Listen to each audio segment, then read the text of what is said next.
తమ్ముళ్ళు చెల్లెళ్ళో, నువ్వు విశ్వాసివైతే విశ్వాసినే పెళ్లి చేసుకో.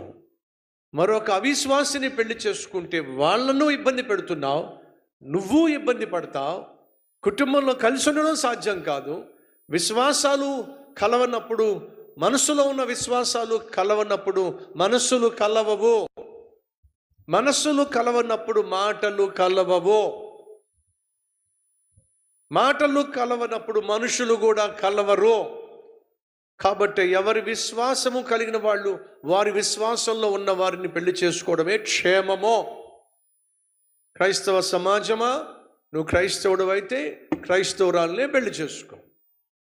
ఫలితంగా ఎదుటి వాళ్ళని ఇబ్బంది పెట్టాల్సిన అవసరం లేదు.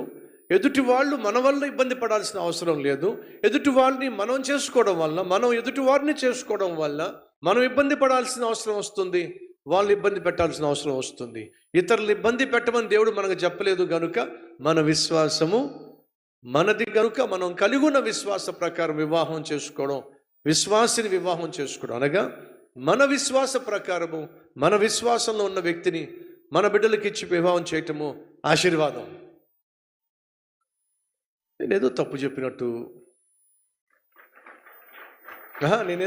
చెప్పినట్టు అలాగే ఉండిపోయారు. ఎందుకంటే మా వాడు ఆల్రెడీ దాన్నే కదా ప్రేమిస్తున్నాడు, మా అమ్మాయి ఆల్రెడీ వాడినే కదా ప్రేమిస్తుంది.